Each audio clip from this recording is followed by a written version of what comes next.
जैसा कि हमारा बीपीएससी और उसके बाद में यूपीपीसीएस और आरओ की परीक्षाएं ये सब के सब दिसंबर में हैं। तो इसी को ध्यान में रखते हुए जो है हम लोग एंशिएंट हिस्ट्री पढ़ रहे हैं। एंशिएंट हिस्ट्री में हमारा जो चैप्टर है वो 6ठी शताब्दी ईसा पूर्व का काल यानी महाजनपद काल है। महाजनपद काल के बारे में हम लोग यहाँ पर पढ़ेंगे और इनमें उन पॉइंटों को पढ़ेंगे जो हमारे एग्ज़ाम के दृष्टि से बहुत ज़्यादा महत्वपूर्ण हैं। बीपीएससी में तो यहाँ पर महाजनपद काल, क्योंकि महाजनपद काल जो है ये कहीं ना कहीं मगध और उसके आसपास के इलाकों में घटी घटनाओं का वर्णन करता है, तो इसलिए बीपीएससी के लिए तो मोस्ट इम्पॉर्टेंट हो जाता है। इसके अलावा इसमें हम लोग जैन धर्म को पढ़ेंगे, बौद्ध धर्म को पढ़ेंगे और उसके बाद में शैव धर्म को तो पढ़ेंगे, वैष्णव धर्म को पढ़ेंगे। तो ये सारी चीज़ें भी कहीं ना कहीं हमारे एग्ज़ाम की दृष्टि से बहुत ज़्यादा इम्पॉर्टेंट हो जाते हैं और इसमें कीवर्ड्स हैं, की पॉइंट्स हैं जो डायरेक्ट एग्ज़ाम में फंस सकते हैं। तो आइए हम लोग पढ़े पढ़ते हैं, जैन धर्म और महावीर के बारे में पढ़ना शुरू करते हैं। तो सबसे पहले क्या है कि जैन धर्म के मूल संस्थापक या प्रवर्तक कौन थे या फिर प्रथम तीर्थंकर कौन थे ऋषभदेव थे। तो सबसे पहले हमें यही ध्यान रखना है कि जैन धर्म के मूल संस्थापक या प्रवर्तक या प्रथम तीर्थंकर कौन थे, ऋषभदेव थे। ध्यान देना है कि महावीर स्वामी जैन धर्म के प्रथम ना ही प्रथम तीर्थंकर थे, ना ही मूल संस्थापक थे, बल्कि महावीर स्वामी जैन धर्म के क्या थे, अंतिम तीर्थंकर थे। यानी उनसे पहले 23 तीर्थंकर आ चुके हैं। तो जैन धर्म में कुल तीर्थंकर कितने हैं, 24 हैं। तो 23 जो 24वें तीर्थंकर है वो कौन है, महावीर स्वामी। यानी इनसे पहले 23 तीर्थंकर रहे होंगे। तो उसी में जो है पहले तीर्थंकर कौन है, तो पहले तीर्थंकर यहाँ पर है ऋषभदेव। ऋषभदेव पहले तीर्थंकर माने जाते हैं। फिर है महावीर स्वामी जो है जैन आंदोलन के प्रवर्तक हैं। यही हमने कहा कि ये जैन धर्म को या जैन आंदोलन जो था उसको जो है आगे बढ़ाने वाले थे, ना कि इसके संस्थापक। तो स्टेटमेंट में ऐसे बना के दे सकता है इसमें कि जैन धर्म के संस्थापक महावीर स्वामी हैं, तो ये स्टेटमेंट गलत हो जाएगा। वैसे भी पूछ सकता है कि जैन धर्म के संस्थापक कौन माने जाते हैं, तो ऋषभदेव दे देगा, महावीर स्वामी दे देगा, मल्लिनाथ दे देगा, सुपार्श्वनाथ दे देगा। तो उसमें से हमें ध्यान रखना है कि जैन धर्म के मूल संस्थापक या प्रथम तीर्थंकर ऋषभदेव माने जाते हैं।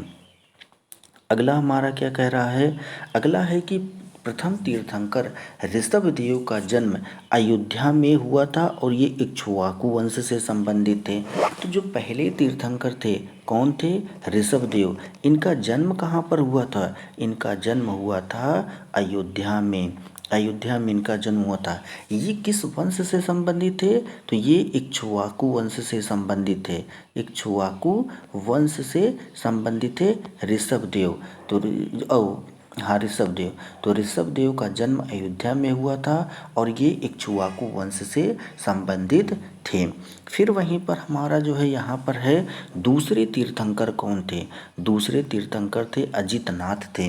अजितनाथ का जन्म कहाँ पर हुआ था, अजितनाथ का जन्म अयोध्या में हुआ था। अजितनाथ के बारे में एक बात और याद रखनी है कि इनका उल्लेख यजुर्वेद में भी मिलता है। तो ये सवाल, ये जितने भी पॉइंट्स हैं ना, ये सारे के सारे पॉइंट्स एग्जाम में आए हुए हैं, उनका पॉइंटर है ये।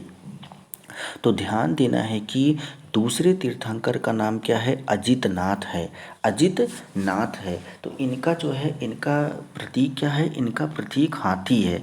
क्योंकि कैसे याद रखेंगे, हाथी, इनका प्रतीक हाथी है, तो हाथी यानी गज है।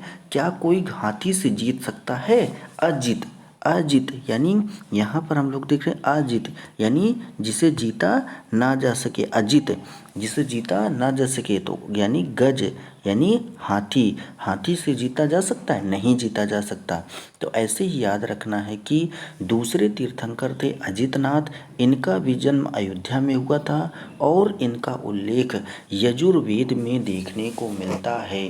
किस में देखने को मिलता है? यजुर्वेद में देखने को मिलता है। तो एग्जाम में डायरेक्ट प्रश्न पूछ सकता है कि ऐसे कौन से तीर्थंकर हैं जिनका उल्लेख यजुर्वेद में मिलता है। तो वो जो है दूसरे तीर्थंकर अचितनाथ हैं, जिनका जन्म अयोध्या में हुआ था।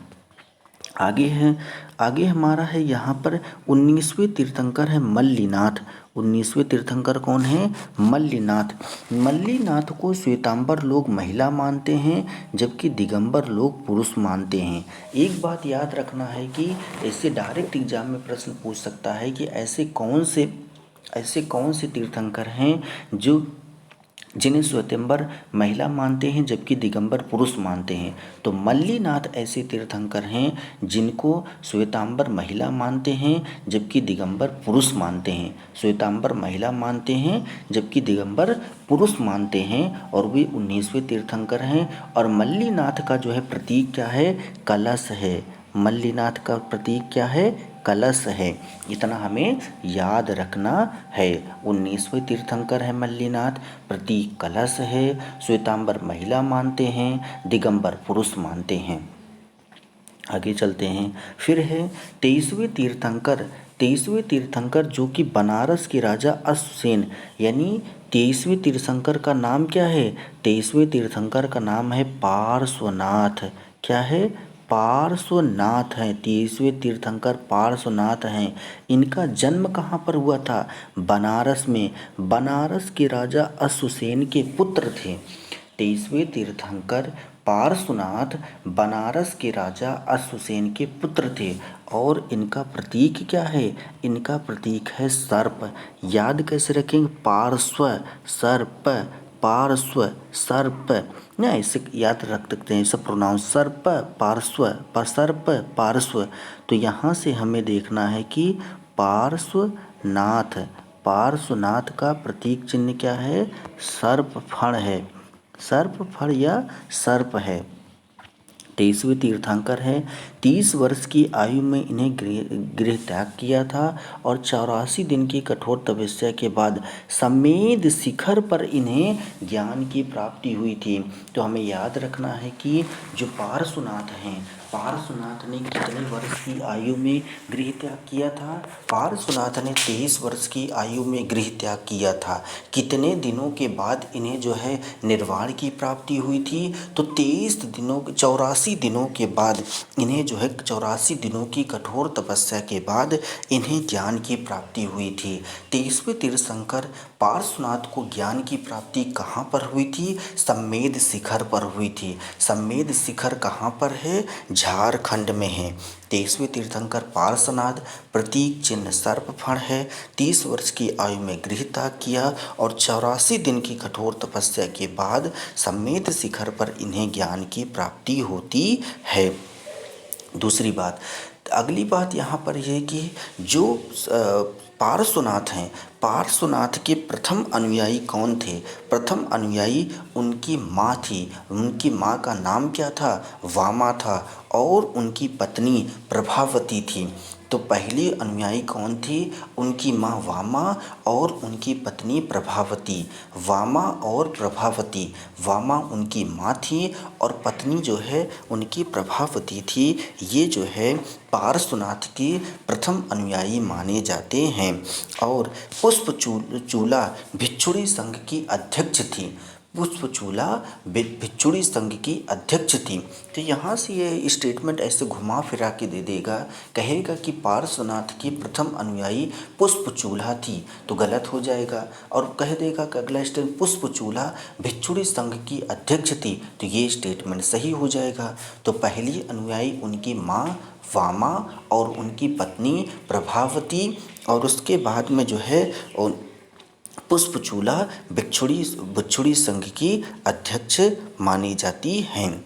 अब हम लोग महावीर स्वामी के बारे में देखते हैं। इनके जीवन परिचय से भी काफ़ी सवाल बने हुए हैं। जैसे कि यहाँ पर ध्यान देना है कि महावीर स्वामी का जन्म जो है 599 ईसा पूर्व में या फिर 540 ईसा पूर्व में कुंडग्राम वैशाली बिहार में हुआ था। देखिए यहाँ पे यही याद रखना है कि इनका जन्म या तो 599 ईसा पूर्व मान लो या तो 540 ईसा पूर्व मान लो। कुंडग्राम वैशाली बिहार, कुंडग्राम वैशाली बिहार में कहाँ हुआ था इनका जन्म? कुंडग्राम वैशाली बिहार में इनका जन्म हुआ था। कुंडग्राम वैशाली बिहार में इनका जन्म हुआ था महावीर स्वामी का। फिर है आगे हम लोग चलते हैं, इनके जो है पिता की बात करते हैं। इनके पिता का नाम क्या था? सिद्धार्थ था। सिद्धार्थ ये वज्जी संघ के ज्ञात्रिक कुल के प्रधान थे। वज्जी जो संघ था, वज्जी संघ के ज्ञात्रिक कुल के प्रधान थे। पिता का नाम क्या था? सिद्धार्थ था। वज्जी संघ के ज्ञात्रिक कुल के प्रधान थे। महावीर स्वामी की माता का नाम क्या था? त्रिशला था। महावीर स्वामी की माता का नाम क्या था? त्रिशला था। ये लिच्छवी नरेश चेटक की बहन थी। लिच्छवी नरेश चेटक की बहन थी। माता का नाम त्रिशला था, लिच्छवी शासक चेटक की बहन मानी जाती हैं। ठीक, और ये है पत्नी कौन ही? पत्नी का नाम है यशोदा और ये कुंडिन्य गोत्र की कन्या थी। ये सब पूछा जाता है। पत्नी कौन थी? महावीर स्वामी की पत्नी थी यशोदा। ये जो है कुंडिन्य गोत्र की कन्या थी। कौन से गोत्र की कन्या थी? कुंडिन्य गोत्र की कन्या थी। इसी से डायरेक्ट सवाल पूछा जाता है, महावीर स्वामी की पत्नी यशोदा किस गोत्र की कन्या थी? तो कुंडिन्य गोत्र की कन्या थी। माता का नाम क्या था? त्रिशला थी। ये किसकी बहन थी? लिच्छवी नरेश चेटक की बहन थी। पिता का नाम क्या था? सिद्धार्थ था। वज्जी संघ के ज्ञात्रिक कुल के प्रधान थे। जन्म कब हुआ था? 599 या 540 ईसा पूर्व में कुंडग्राम वैशाली बिहार में हुआ था। कुंडग्राम वैशाली बिहार में हुआ था। फिर यहाँ पर है महावीर स्वामी की पुत्री का नाम क्या था? पुत्री का नाम प्रियदर्शना या अड़ोज्या था। प्रियदर्शना या अड़ोज्या था। ये सब सारे सवाल बने हैं कि महावीर स्वामी की पुत्री का नाम क्या था? प्रियदर्शना या फिर अड़ोज्या। अड़ोज्या, अड़ोज्या। दामाद क्या था? दामाद का नाम क्या था? दामाद के नाम इनके था जामाली। जामाली, दामाद का नाम क्या था? जामाली ना। तो महावीर स्वामी के दामाद का नाम क्या था? जामाली। तो अब आगे चलते हैं। महावीर स्वामी ने 30 वर्ष की आयु में 30 वर्ष की आयु में 30 वर्ष की आयु में अपने बड़े भाई नंदीवर्धन से आज्ञा लेकर गृह त्याग किया था। यही पूछा जाता है कि महावीर स्वामी ने किससे आज्ञा लेकर गृह त्याग किया था? तो उन्होंने अपने बड़े भाई नंदीवर्धन से आज्ञा लेकर गृह त्याग किया था। कितने वर्ष की आयु में? 30 वर्ष की आयु में। किससे आज्ञा मांगी थी? नंदीवर्धन से आज्ञा मांगी थी। ठीक, आगे चलते हैं। इनके पुत्र का नाम क्या था? महावीर स्वामी के पुत्र का नाम था मक्खली गोसाल। क्या नाम था? मक्खली गोसाल। और ये आजीवक संप्रदाय के संस्थापक थे। मक्खली गोसाल इनके शिष्य थे और ये आजीवक संप्रदाय के संस्थापक माने जाते हैं।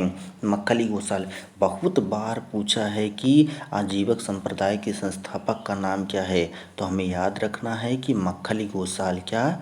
मक्खली गोसाल इनके शिष्य हैं। फिर हमारा है ज्ञान प्राप्ति या कैवल्य भी कहते हैं। ज्ञान प्राप्ति को ही कैवल्य कहा जाता है। 12 वर्ष की तपस्या करने के बाद 12 वर्ष की तपस्या करने के बाद यानी 42 वर्ष की आयु में जिम्भिक ग्राम में ऋजुपालिका नदी के तट पर साल वृक्ष के नीचे इन्हें ज्ञान की प्राप्ति हुई। यहाँ से कई सारे एग्जाम पॉइंट्स हमें देखने को मिलते हैं। पहला, कैवल्य की प्राप्ति कितने वर्ष की कठोर तपस्या के बाद हुआ?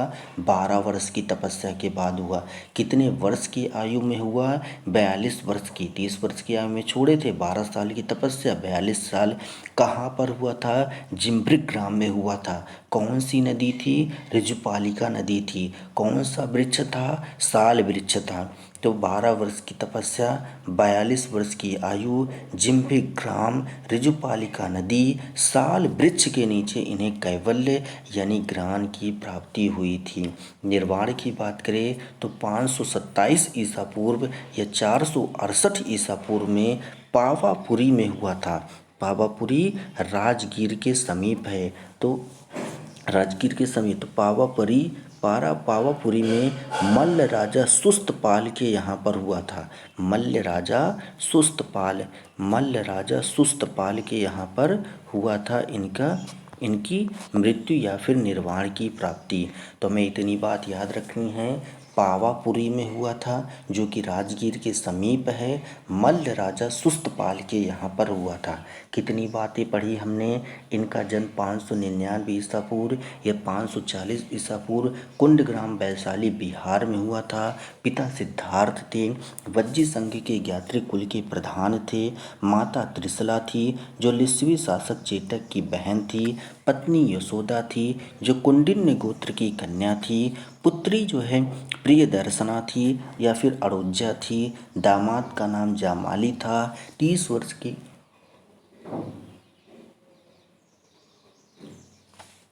वर्ष की आयु में बड़े भाई नंदीवर्धन की आज्ञा से घर छोड़ा। उसके बाद में इनके शिष्य का नाम क्या है, मक्खली गोसाल है जो कि आजीवक संप्रदाय के संस्थापक माने जाते हैं। ज्ञान की प्राप्ति 12 वर्ष की कठोर तपस्या के बाद 42 वर्ष की आयु में जिम्भिक ग्राम में ऋजुपालिका नदी के तट पर साल वृक्ष के नीचे हुआ था। निर्वाण या मृत्यु की बात करें तो 527 ईसा पूर्व अथवा 468 ईसा पूर्व में पावापुरी के समीप मल्ल राजा सुस्तपाल के यहाँ हुआ था। पावापुरी में मल्ल राजा सुस्तपाल के यहाँ पर हुआ था। अब यहाँ पर हम लोग जो है कुछ महत्वपूर्ण जैन तीर्थंकर और उनके प्रतीक चिन्हों को याद करेंगे। ठीक है, तो यहाँ से हम लोग देखते हैं ऋषभ वृषभ। तो पहले तीर्थंकर कौन थे, ऋषभ थे और इनका प्रतीक चिन्ह क्या है, वृषभ। ऋषभ वृषभ ऐसे याद रख लेंगे। अजितनाथ के बारे में, अजित यानी अजित मतलब जिसे जीता ना जा सके। तो जिसे जीता ना जा सके, अगर हाथी को क्या जीता जा सकता है, नॉर्मली तो जीता नहीं जा सकता है। तो इससे याद रख सकते हैं कि पहले तीर्थंकर जो थे उनका नाम क्या था, ऋषभदेव था। पहले तीर्थंकर ऋषभदेव थे, उनका प्रतीक चिन्ह ऋषभ वृषभ है। अजित से क्या है, गज है। अगला है संभवनाथ मतलब अश्व। इनका जो संभवनाथ हैं इनका प्रतीक चिन्ह अश्व है। याद कैसे रखेंगे, अगर आपके पास घोड़ा हो तो आप बहुत सारी दूरी को क्या कर सकते हैं, संभव कर सकते हैं यानी जीत सकते हैं। तो राजा महाराजा लोग पहले क्या करते थे, अगर उनके पास घोड़े को ज़्यादा रखना चाहते थे, क्यों, क्योंकि घोड़े से जो है युद्ध लड़ना, घोड़े से अन्य काम करना कहीं ज़्यादा आसान होता था। तो हर चीज़ संभव है अगर आपके पास अश्व है। राजा महाराजा क्या सोचते थे, सब कुछ हमें संभव हो जाएगा अगर हमारे पास अश्व यानी घोड़ा हो। फिर है विमलनाथ जो है, यहाँ पर हम लोग विमलनाथ को वराह इनका प्रतीक, विमलनाथ का प्रतीक चिन्ह क्या है, वराह है। याद कैसे रखेंगे, विमल क्या होता है, विमल एक गुटखा होता है, पान मसाला होता है। उसको खाने से क्या, उसमें लिखा रहता है कैंसर यानी कैंसर हो जाएगा तो क्या करो, वराह यानी कराहने लगोगे। तो सिर्फ ये याद करने के लिए है। तो अगर विमल खा लोगे तो क्या हो जाओगे, कैंसर हो जाएगा। फिर क्या करने लगोगे, कराहने लगोगे। तो विमलनाथ का प्रमुख चिन्ह क्या है, वराह है। ठीक है, विमल वराह। फिर है अनंतनाथ का चिन्ह क्या है, सेन है। क्या है, सेन। अब देखिए अनंत है, सेन। अब यहाँ पर क्या है, सेन यानी श्यान हम कर सकते हैं, श्यामल कर सकते हैं। यानी जो अनंत है वो कैसा होगा, सेन होगा। सेन मतलब होता है, जैसे समझ सकते हैं इसको कि इसको बस याद करने के लिए है कि अंधकार, जैसे सिर्फ सेन से बनेगा, सेन, तो सेन से बनेगा अंधकार जैसे, इसको याद कर सकते हैं। तो हम लोग क्या अनंतनाथ के याद कर रहे हैं। सेन, सेन मतलब होता है बाज, सेन मतलब बाज होता है। तो अनंत, जब हम किसी बाज को उड़ते देखते हैं तो बहुत ऊंचाई पर उड़ता हुआ दिखाई देता है, ऐसा लगता है कि वो अनंत में उड़ रहा है। कहाँ उड़ रहा है? अनंत में उड़ रहा है। तो इस तरीके से याद रख सकते हैं कि जो अनंतनाथ हैं, अनंतनाथ का प्रतीक चिन्ह सेन है, अनंतनाथ का प्रतीक चिन्ह सेन है। कैसे याद रखेंगे? क्योंकि सेन का अर्थ है, सेन का अर्थ होता है बाज, और बाज को उड़ते हुए जब हम लोग देखते हैं तो ऐसा लगता है कि वह अनंत में उड़ रहा है। अब देखिए धर्मनाथ, धर्मनाथ का चिन्ह है वज्र। अब देखिए कभी कभी धर्म को बचाने के लिए वज्र यानी हथियार का इस्तेमाल करना पड़ता है ना। कई बार ऐसा हुआ है धर्म के लिए वज्र यानी युद्ध करना पड़ा है ना। तो धर्मनाथ, धर्मनाथ का प्रतीक चिन्ह क्या है? वज्र है, वज्र है, क्या है? वज्र है। तो धर्मनाथ का प्रतीक चिन्ह वज्र है, इतना हमें याद रखना है। धर्मनाथ का प्रतीक चिन्ह वज्र है, इतना हमें याद रखना है। आगे चलते हम लोग, फिर है हमारा अभिनंदन नाथ। अभिनंदन नाथ का प्रतीक चिन्ह क्या है? अभिनंदन नाथ का प्रतीक चिन्ह कपी है। याद कैसे रखेंगे? याद हम लोग रखेंगे अभिनंदन, जो कपी लोग होते हैं ना, खूब उछल कूद करते हैं, अभिनंदन करते हैं, उछलते कूदते भागते फिरते रहते हैं, एकदम मस्त मौला रहते हैं, एकदम एकदम बिंदास रहते हैं। तो ऐसे याद रख सकते हैं कि जो अभिनंदन नाथ हैं इनका प्रतीक चिन्ह क्या है? कपि है इनका प्रतीक चिन्ह। अगला हमारा है सुमित नाथ, सुमति नाथ, और इनका प्रतीक चिन्ह क्या है? क्रौंच, क्रौंच। अब देखिए क्रौंच एक पक्षी होता है, क्रौंच एक पक्षी होता है जो रात को खूब क्या करता है? रात को खूब चिल्लाता है, खूब चिल्लाता है, खूब चिल्लाता है। तो हम लोग कहते हैं कि इसके पास सुमति नहीं है। सुमति नहीं है मतलब इसकी मति खराब हो चुकी है। क्यों? क्योंकि रात को चिल्ला रहा। अगर कोई रात को चिल्लाता है तो हम कहते हैं ना कि इसकी मति खराब हो गई है, दिन रात चिल्लाता रहता है रात को। अच्छा, कौन पक्षी या चिल्लाता क्यों है? माना जाता है कि वो अंधेरे की वजह से चिल्लाता है। तो सुमतिनाथ यहाँ पर याद रखेंगे, क्रौंच, क्रौंच इनका प्रतीक चिन्ह है, सुमतिनाथ का प्रतीक चिन्ह क्रौंच है। फिर हमारा अगला है पदम प्रभु। अगले हैं पदम प्रभु। पदम प्रभु का प्रतीक चिन्ह क्या है? पद्म है, पद से पदम प्रभु, यहाँ पर पदम है, पदम इनका चिन्ह है। अब देखिए सुपार्श्वनाथ, सुपार्श्वनाथ और स्वास्तिक। पार्श्वनाथ जो तेईस तेईस में उनका नाम, उनका सर्प है, लेकिन सुपार्श्व है, सु और स्व, सु स्व पार्श्व, स्व सु स्व पार्श्व ऐसे आ रहा है इसमें। तो इसे याद रख सकते हैं कि सुपार्श्वनाथ का प्रतीक चिन्ह क्या है? स्वास्तिक है। सुपार्श्वनाथ का प्रतीक चिन्ह क्या है? स्वास्तिक है। फिर अगला हमारा क्या है? चंद्र प्रभु। चंद्र प्रभु का प्रतीक चिन्ह क्या है? चंद्र प्रभु का प्रतीक चिन्ह सिंपल है कि चंद्र प्रभु का प्रतीक चिन्ह चंद्र है। चंद्र प्रभु का प्रतीक चिन्ह चंद्र है। फिर अगला हमारा क्या है? पुष्पदंत। पुष्पदंत का प्रतीक चिन्ह क्या है? पुष्पदंत, पुष्पदंत का प्रतीक चिन्ह हमारे मकर है। क्या है? मकर। अब देखिए मकर, पुष्पदंत, मकर से बना लो मगर, मकर से बना लो मगर। किसी मगर के दांत पुष्पदंत होते हैं। हाँ, ऐसे याद रख लो कि एक छोटा सा मगरमच्छ था जिसके दांत कैसे थे? पुष्प के समान थे, मतलब वो ज़्यादा जो है खतरनाक नहीं था। तो मकर से बना लो मगर, और मगर के दांत कैसे हैं? पुष्पदंत है। कैसे हैं? पुष्पदंत है। क्यों? क्योंकि अभी वो बहुत छोटा है, उसके दांत अभी ठीक से आए हुए नहीं हैं। फिर है श्रेयांसनाथ। श्रेयांसनाथ का क्या है? गैंडा है। श्रेयांसनाथ का प्रतीक चिन्ह क्या है? गैंडा है। श्रेयांस, श्रेयांस का प्रतीक चिन्ह क्या है? गैंडा है। अभी तो इनका जो है नहीं बन रहा है कि प्रतीक चिन्ह कैसे याद रखा जाए श्रेयांश में।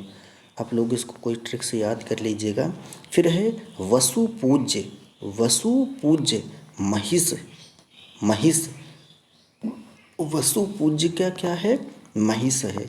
2-3 बार लिख देते हैं, याद हो जाएगा। वसु पूज्य का महिष, वसु पूज्य का महिष ना, महिष, वसु पूज्य का महिष, महिष है वसु पूज्य का, ठीक है। श्रेयांश नाथ का गैंडा है। फिर है शांतिनाथ, शांतिनाथ का क्या है, शांतिनाथ का मृग है, शांतिनाथ का मृग है। याद कैसे रखेंगे, आमतौर पर जो मृग होता है उसे शांति, शांति प्रतीक माना जाता है। क्यों, क्योंकि वो शांत रहते हैं, चुपचाप अपना चरते वर्ते रहते हैं। तो शांतिनाथ का प्रतीक चिन्ह मृग है। याद कैसे रखेंगे, कई बार हमने देखा है कि जो तपस्वी लोग तपस्या करते रहते हैं तो उनके पास में आकर ही मृग घास वगैरह चरने लगती हैं। अब आप बताओ, अगर ये शांति प्रिय ना होगा, क्या ये हिंसक है? मृग हिंसक होता है? नहीं। जब हिंसक नहीं होता है तो जाहिर सी बात है कि क्या है, शांति प्रिय है, यानी शांत रहने वाला है। तो शांतिनाथ का प्रतीक चिन्ह क्या है, मृग है। फिर है कुंथुनाथ, कुंथुनाथ का प्रतीक चिन्ह क्या है, कुंथुनाथ का प्रतीक चिन्ह है अज, अज, यानी ये बकरी की बात कर रहे हैं, बकरी की। कुंथुनाथ का प्रतीक चिन्ह क्या है, अज है। याद कैसे रखें, कुंथु, कुंथु, तो कुंथु अज, देखिए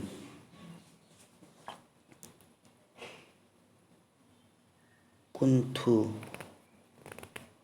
अज, ठीक है, याद रख लीजिए। फिर है अरनाथ, अरनाथ का प्रतीक चिन्ह क्या है, अरनाथ का प्रतीक चिन्ह है मीन, अरनाथ का प्रतीक चिन्ह क्या है, मीन है। तो यहाँ पर हमें ध्यान देना है कि अर से बनेगा मर, कौन पानी से आने पर तुरंत मर जाती है, मीन, यानी मछली को बाहर निकालो तुरंत मर जाती है। तो अर नाथ से बनेगा, अरनाथ से बनेगा, यहाँ पर हमें मीन बनेगा, मीन। तो अरनाथ का प्रतीक चिन्ह क्या है, मीन है। अब देखिए ये इम्पॉर्टेंट है, इम्पॉर्टेंट कौन है, 19वें तीर्थंकर है मल्लिनाथ। मल्लिनाथ का प्रतीक चिन्ह क्या है, कलश है। मल्लिनाथ का प्रतीक चिन्ह क्या है, कलश है। और इन्हीं में तो विवाद है कि ये स्त्री थे कि पुरुष थे। जो श्वेतांबर लोग हैं वे मानते हैं कि ये स्त्री थे, और उसके बाद जो दिगंबर हैं वो मानते थे कि ये पुरुष हैं। तो 19वें तीर्थंकर जिनका प्रतीक चिन्ह कलश है।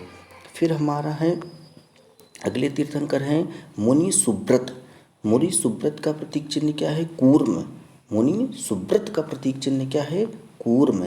मुनि सुब्रत का प्रतीक चिन्ह कूर्म है। कूर्म किसका प्रतीक चिन्ह है, मुनि सुब्रत का प्रतीक चिन्ह है। अब देखिए नेमिनाथ का प्रतीक चिन्ह क्या है, नेमिनाथ का प्रतीक चिन्ह है नीलोत्पल। याद भी आसानी से हो जाएगा, नेमिनाथ नीलोत्पल, नेमिनाथ नीलोत्पल। फिर है हमारा अरिष्ट नेमि, अरिष्ट नेमि का प्रतीक चिन्ह क्या है, शंख है। यह याद रखना इंपॉर्टेंट है। अरिष्ट नेमि का प्रतीक चिन्ह क्या है, शंख है। तो शंख किसका प्रतीक चिन्ह है, शंख है अरिष्ट नेमि का प्रतीक चिन्ह। अरिष्ट नेमि का प्रतीक चिन्ह क्या है, शंख है। शंख किसका प्रतीक चिन्ह है, अरिष्ट नेमि का। पार्श्वनाथ की बात करते हैं तो इनका प्रतीक चिन्ह, पार्श्वनाथ का प्रतीक चिन्ह सर्प फड़ है, हमने पहले भी देखा। और महावीर का प्रतीक चिन्ह क्या है, सिंह, महावीर। याद कैसे वीर है, महावीर हैं, यानी जाहिर सी बात है कि वो शेर जैसे होंगे, महावीर हैं, तभी तो से सिंह हैं। इस तरीके से हमने यह है इसके बारे में पढ़ लिया।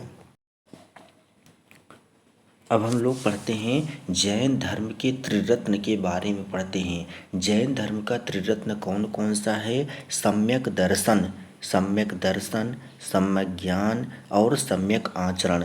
सम्यक दर्शन, सम्यक ज्ञान, आचरण। तो सम्यक कॉमन है, दर्शन ज्ञान आचरण, दर्शन ज्ञान आचरण, सम्यक दर्शन ज्ञान आचरण, सम्यक दर्शन ज्ञान आचरण। सम्यक दर्शन ज्ञान आचरण, सम्यक दर्शन ज्ञान आचरण, सम्यक दर्शन ज्ञान आचरण, सम्यक दर्शन ज्ञान आचरण। ये क्या हैं? जैन धर्म के त्रिरत्न माने जाते हैं। अब देखिए, इन त्रिरत्नों का पालन करने के लिए, अनुशीलन करने के लिए 5 महाव्रतों का पालन करना अनिवार्य है। तो 5 महाव्रतों का भी पालन किया जाता है। कौन कौन से महाव्रत हैं? अहिंसा, सत्यवचन, अस्तेय, अस्तेय मतलब होता है चोरी न करना, अपरिग्रह मतलब होता है धन का संचय न करना, और ब्रह्मचर्य। ये 5 महाव्रत हैं। ध्यान देना है कि 4 महाव्रतों को पार्श्वनाथ ने दिया था, जबकि ब्रह्मचर्य नामक महाव्रत को महावीर स्वामी ने दिया था। कौन कौन से हैं? सत्य, अहिंसा, ऐसे याद सकते हैं कि सत्य, सत्य अहिंसा अस्तेय अपरिग्रह ब्रह्मचर्य, सत्य अहिंसा अस्तेय अपरिग्रह ब्रह्मचर्य, सत्य अहिंसा अस्तेय अपरिग्रह ब्रह्मचर्य, सत्य अहिंसा अस्तेय अपरिग्रह ब्रह्मचर्य, सत्य अहिंसा अस्तेय अपरिग्रह ब्रह्मचर्य, सत्य अहिंसा अस्तेय अपरिग्रह ब्रह्मचर्य। ये क्या हैं? 5 महाव्रत हैं। 4 पार्श्वनाथ के द्वारा दिए गए थे और 5वां महावीर स्वामी के द्वारा दिया गया था। अब हम लोग जैन साहित्य के बारे में पढ़ेंगे, जैन लिटरेचर के बारे में पढ़ेंगे। प्रारंभिक जो जैन साहित्य था वह अर्धमागधी भाषा में लिखा गया। तो यही प्रश्न पूछा जा सकता है कि प्रारंभिक जैन साहित्य को किस भाषा में लिखा गया था? तो हम लोग टप से बता देंगे, अर्धमागधी भाषा में लिखा गया था। किस भाषा में? अर्धमागधी भाषा में लिखा था। तो प्रारंभिक जैन साहित्य को किस भाषा में लिखा गया था? अर्धमागधी भाषा में लिखा गया था। और जैन साहित्य को क्या कहा जाता है? आगम कहा जाता है। जैन साहित्य को आगम कहा जाता है। आगम क्या होता है? जैन साहित्य होता है।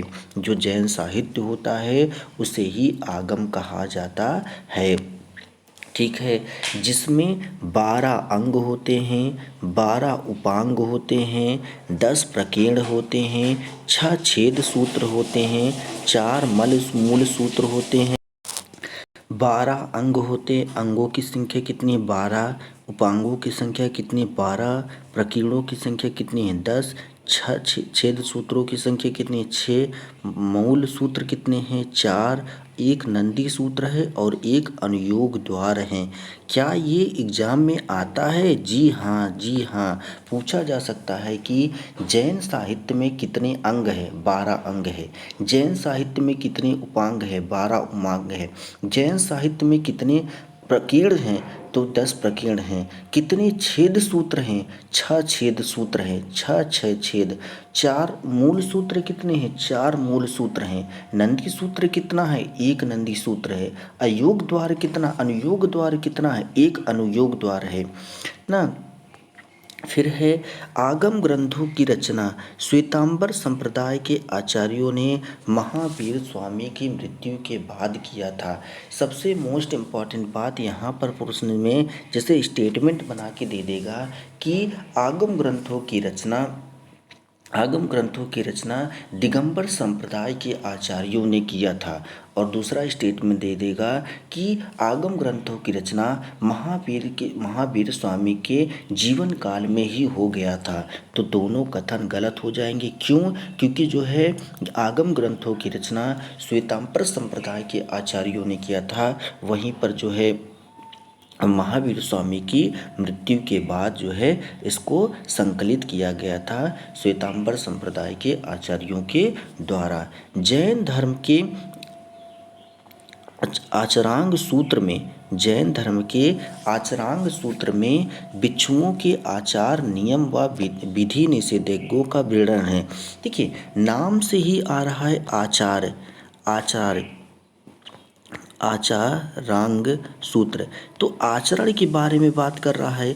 आचार यानी आचरण, आपका आचार कैसा होना चाहिए, आपका आचरण कैसा होना चाहिए, आपकी क्रियाविधि क्या होनी चाहिए। यानी जो जैन भिक्षु थे, जैन भिक्षु के लिए आचार नियम दिए गए थे, विधि निषेधज्ञों का विवरण दिया गया था। अर्थात जैन भिक्षुओं को क्या करना चाहिए, क्या नहीं करना चाहिए, किन नियमों का पालन करना चाहिए, वो सारी बातें आचरांग सूत्र में दी गई हैं। नाम से ही पता चल रहा है कि इसमें जैन भिक्षुओं के आचारों का वर्णन होगा, यानी उन्हें क्या करना चाहिए, क्या नहीं करना चाहिए के बारे में जो वर्णन है वो आचरांग सूत्र है।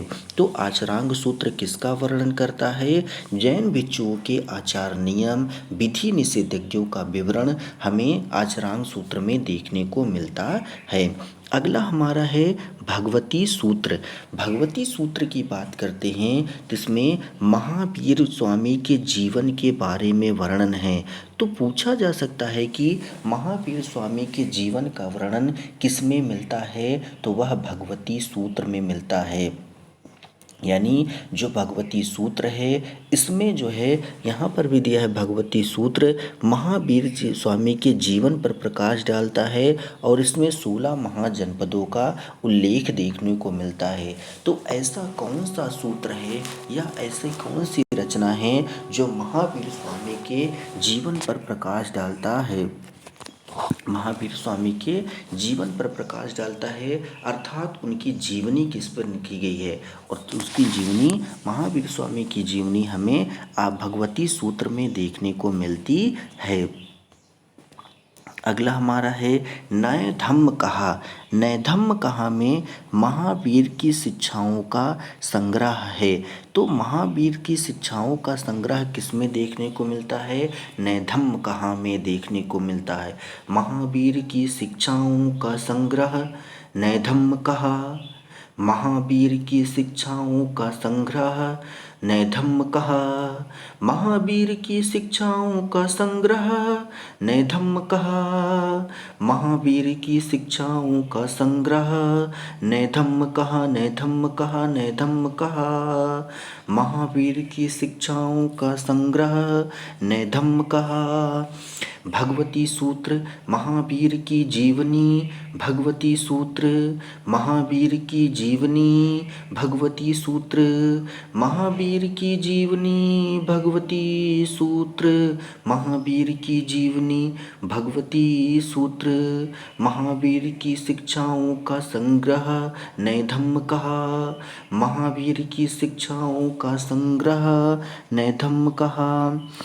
आगे हम लोग देखते हैं उवासक दशाओं में हूण शासक तोरमण का वर्णन देखने को मिलता है और भद्रबाहु चरित से चंद्रगुप्त मौर्य के राज्यकाल की घटनाओं पर प्रकाश पड़ता है। यहाँ पर जो दो साहित्य हैं, एक है उवासक दशा और दूसरा है भद्रबाहु चरित। जो उवासक दशा है इसमें हूण शासक तोरमण, तोरमण कौन शासक था? हूण शासक था। तो यहीं पर स्टेटमेंट में खेल कर देगा कि उवासक दशाओं में शक शासक तोरमण का वर्णन मिलता है, गलत हो जाएगा। उवासक दशाओं में जो है कनिष्क का वर्णन मिलता है, गलत हो जाएगा। उवासक दशाओं में जो है गुप्त वंश के बारे में जानकारी मिलती है, गलत है। उवासक दशाओं में मौर्य वंश के बारे में जानकारी मिलती है, गलत है,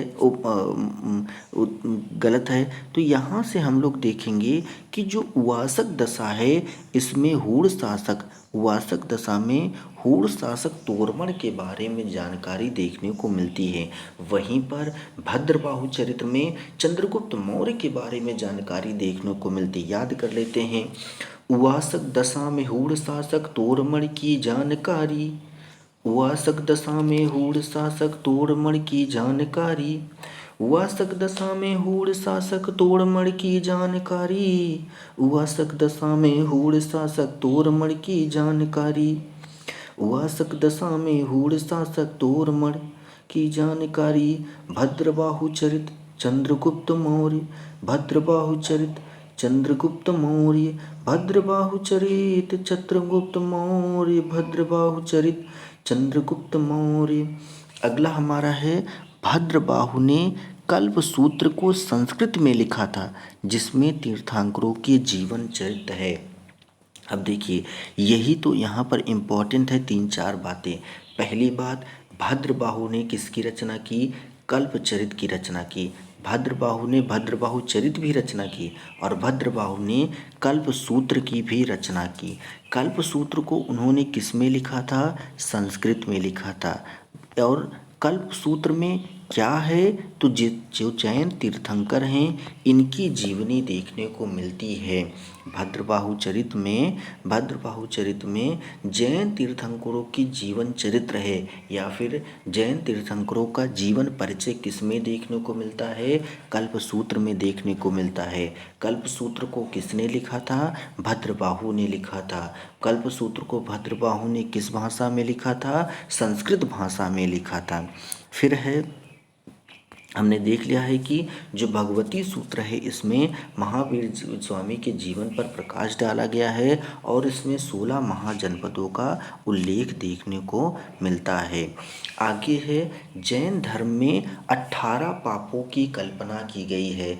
तो जैन धर्म में कितने पापों की कल्पना की गई है? जैन धर्म में 18 पापों की कल्पना की गई है। कितनी? 18 पापों की कल्पना की गई है। अब हम लोग जैन संगीतियों के बारे में देखेंगे। जैन संगीतियों के बारे में देखते हैं। गंग वंश के राजा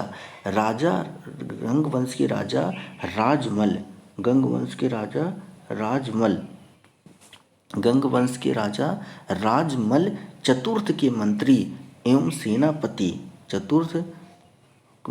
सेनापति चामुंड राय ने 974 में एक बाहुबली जिन की मूर्ति यानी गोमतेश्वर का निर्माण श्रवणबेलगोला कर्नाटक में करवाया और यहाँ पर हर 12 वर्ष में महामस्तकाभिषेक होता है। तो बाहुबली जिन मूर्ति यानी गोमतेश्वर की मूर्ति का निर्माण किसने करवाया था? गंग वंश के राजा राजमल चतुर्थ। गंग वंश के राजा थे राजमल चतुर्थ, उनके मंत्री और सेनापति थे चामुंड राय। उन्होंने 974 ईस्वी में गोमतेश्वर यानी बाहुबली जिन की मूर्ति का निर्माण श्रवणबेलगोला में करवाया था। हर 12 वर्ष में यहाँ पर महामस्तकाभिषेक होता है। महामस्तकाभिषेक का मतलब होता है कि वहाँ पर दूध और अन्य तरीके के पदार्थ हैं, उनसे उनको नहलाया जाता है। यानी गंग वंश के राजा राजमल चतुर्थ थे, उनके सेनापति और मंत्री थे चामुंड राय। उन्होंने 974 में बाहुबली जिन की मूर्ति यानी गोमतेश्वर की मूर्ति का निर्माण श्रवणबेलगोला कर्नाटक में करवाया। हर साल वहाँ पर हर 12 साल में महामस्तकाभिषेक होता है। अब हम लोग प्रमुख जैन मंदिरों के बारे में देख लेते हैं। जैसे ऋषभनाथ मंदिर, कभी कभी पूछ लेता है कि निम्न में से कौन जैन मंदिर हैं, तो ऋषभनाथ से हमें पता चल जाएगा कि ये जो है ऋषभनाथ जैन धर्म से संबंधित है, तो पता चल जाएगा कि ये जैन मंदिर है। फिर जल मंदिर, अब इसको जल मंदिर को याद कैसे रखेंगे? ज से जल, ज से जैन, ज से जल, ज से जैन, ज से जल, ज से जैन। तो जल मंदिर का संबंध जैन धर्म से है। अब देखिए दिलवाड़ा का मंदिर, किससे संबंधित है? जैन मंदिर। दिलवाड़ा का जैन मंदिर, इसका पूरा नाम ही याद रखिए, दिलवाड़ा का जैन मंदिर। फिर है पारसनाथ का जैन मंदिर। अब पारसनाथ नाम से भी पता चल जाएगा कि ये जो है जैन धर्म से संबंधित है। फिर है मेगुती मंदिर, ये याद रखना है, मेगुती जैन मंदिर, पूरा नाम याद रखना है, मेगुती जैन मंदिर। अगला हमारा है कुमारग्राम प्राचीन मंदिर। अब कुमारग्राम प्राचीन मंदिर ये भी क्या है? जैन धर्म से संबंधित है। कुमारग्राम प्राचीन मंदिर किससे संबंधित है? यह जैन धर्म से संबंधित है। कुमारग्राम प्राचीन मंदिर जैन धर्म से संबंधित है। फिर है दिगंबर जैन मंदिर और पार्श्वनाथ का मंदिर, इसमें नाम से ही पता चल रहा है। फिर है रणकपुर जैन मंदिर। रणकपुर जैन मंदिर, रणकपुर जैन मंदिर, नाम पूरा याद रखना है क्योंकि अगर नाम पूरा याद रखेंगे तब याद करने में आसानी होगी। रणकपुर जैन मंदिर, रणकपुर जैन मंदिर, रणकपुर जैन मंदिर। फिर आगे हमारा क्या है, सोमनाथ मंदिर, सोमनाथ मंदिर भी जैन मंदिर है। सोमनाथ जैन मंदिर, श्री नाकोड़ा पार्श्वनाथ, पार्श्वनाथ से ही याद हो जाएगा इसमें। जैन श्वेतांबर त्रिलोकपुर तीर्थ, ये हमें याद हो जाएगा। तो हमें याद क्या करना है, जल मंदिर याद करना है, दिलवाड़ा का जैन मंदिर याद करना है, मेघुती का जैन मंदिर याद करना है, रणकपुर का जैन मंदिर याद करना है और उसके बाद में सोमनाथ मंदिर याद करना है।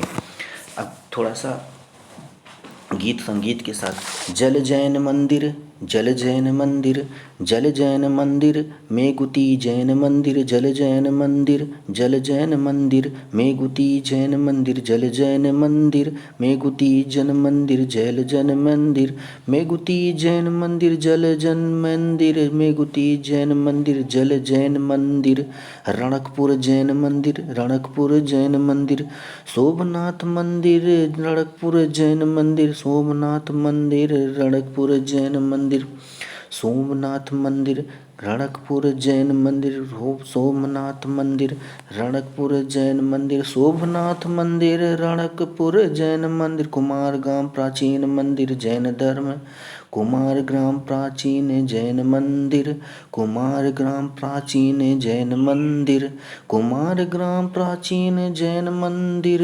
कुमारग्राम प्राचीन जैन मंदिर, सोमनाथ मंदिर, सोमनाथ मंदिर, रणकपुर जैन मंदिर, रणकपुर जैन मंदिर। अब आगे हम लोग चलते हैं, जैन धर्म की संगीतियों के बारे में पढ़ते हैं। पहली जो जैन धर्म की संगीति थी ये 322 ईसा पूर्व में हुई थी। कब हुई थी, 322 ईसा पूर्व में हुई थी। कहाँ पर हुई थी, पाटलिपुत्र बिहार में हुई थी। अध्यक्ष कौन थे, स्थूलभद्र थे और इसमें 12 अंगों का संकलन किया गया और जैन धर्म 2 संप्रदायों में टूट गया। कौन कौन से, श्वेतांबर और दिगंबर। तो पहली ही जैन संगीति में श्वेतांबर और दिगंबर में इसका टूट गई। पहली ही संगीति जो 322 ईसा पूर्व पाटलिपुत्र में हुई थी, स्थूलभद्र की अध्यक्षता में 12 अंगों का संकलन तो किया गया लेकिन जैन धर्म 2 संप्रदायों में टूट गया। जैन धर्म 2 संप्रदायों में टूट गया। 322 ईसा पूर्व पाटलिपुत्र बिहार, स्थूलभद्र, 12 अंकों का संकलन, श्वेतांबर और दिगंबर में जो है विभाजन। द्वितीय जो बौद्ध संगीति हुई थी वो 513 या 526 ईस्वी में हुई थी, वल्लभी गुजरात में, वल्लभी गुजरात में। और ये जो है देवर्धि क्षमा श्रमण, देवर्धि क्षमा श्रमण इसके अध्यक्ष थे। इसमें धर्म ग्रंथों का अंतरिम संकलन करके उन्हें लिपिबद्ध किया गया। तो दूसरी बौद्ध संगीति कहाँ पर हुई थी, वल्लभी गुजरात में हुई थी। दूसरी बौद्ध संगीति जो वल्लभी गुजरात में हुई थी इसकी अध्यक्षता किसने की थी, देवर्धि क्षमा श्रमण ने किया था। इसमें क्या किया गया था, इसमें धर्म ग्रंथों का अंतरिम संकलन करके उन्हें लिपिबद्ध किया गया था। क्या आपको पता है कि जैन धर्म की द्वितीय बौद्ध संगीति कहाँ पर हुई थी, हाँ वल्लभी में हुई थी। जैन धर्म की द्वितीय बौद्ध संगीति जो वल्लभी में हुई थी उसकी अध्यक्षता किसने की थी, देवर्धि क्षमा श्रमण ने किया था। जो जैन धर्म की द्वितीय बौद्ध संगीति जो बौद्ध वल्लभी गुजरात में हुई थी जिसकी अध्यक्षता देवर्धि क्षमा श्रमण ने किया था, इसमें क्या किया गया था, इसमें धर्म ग्रंथों का अंतिम संकलन कर इन्हें लिपिबद्ध किया गया था। इस तरीके से हमने जैन धर्म के बारे में जो भी इम्पोर्टेंट बातें हैं उनका अध्ययन कर लिया।